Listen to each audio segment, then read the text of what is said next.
Nowadays, you can't imagine how cool he would be now. That's right. If he was around now and come up with something now, it would just be outrageous, wouldn't it? It'd be in everything. It would Yes. just be, you know what I mean? Yes. It's so bizarre that he was, you know, it's like almost, well, he did achieve a lot, didn't he, obviously, but he was like too early to achieve the sort of celebrity status he would get now, wouldn't Yes. he? You know, and Yes. Yes. and No, that's quite that is. sad, isn't it? It is. It is. And the other thing, Terry, is that he was absolutely broke when he came back from England. So he had no capital. He was literally working on a shoestring, and then all of a sudden, he did become famous, and it seemed to be overnight.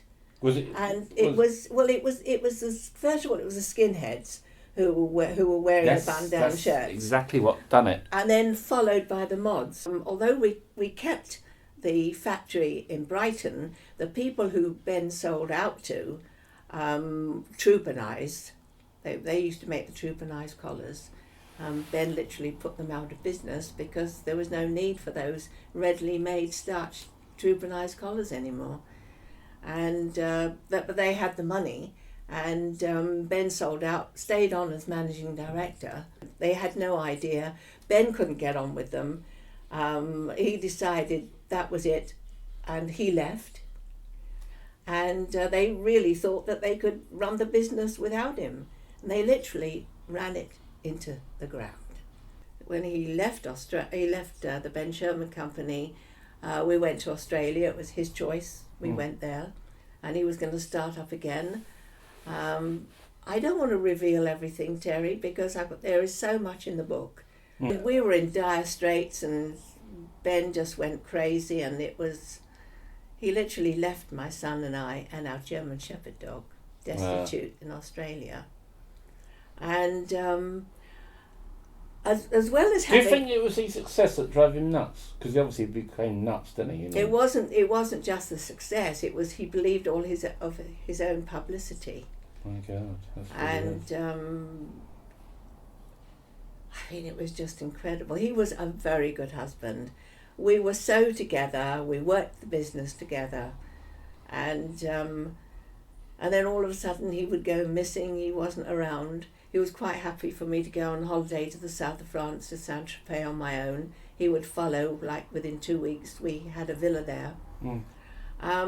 He was just living it up and living his own life without me. But I was sort of still there. How did he die? Very sad, very sad.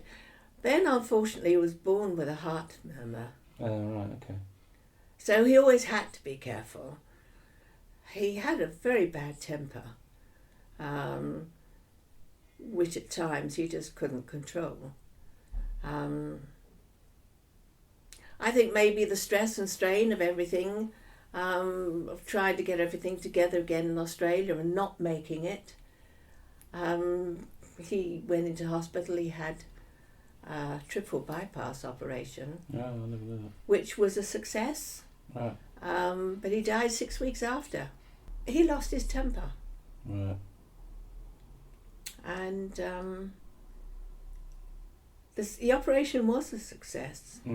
It's just that the kind of person he was, and Ben Sherman name became a memory, and it wasn't until I think 1980 when a group of 40-something who were literally making jeans out of Hong Kong took over these premises in the West End of London, went into the basement and found all this Ben Sherman memorabilia.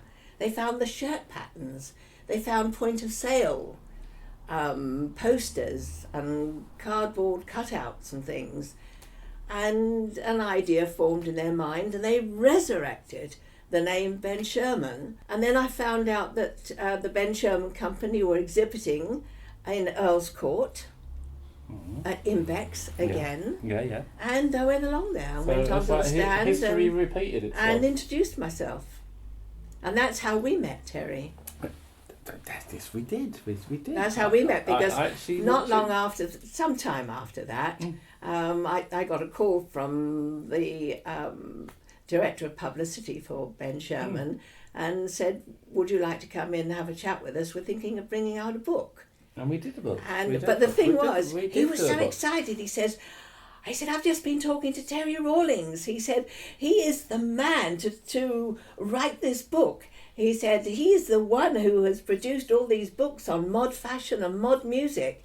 He's like the oracle for mod fashion and mod music. A slow day in the office that day, obviously. He was so excited, Yeah. and that's how you and I met. And of course, then we worked on the book, My Favourite Shirt, together. Yes, we have.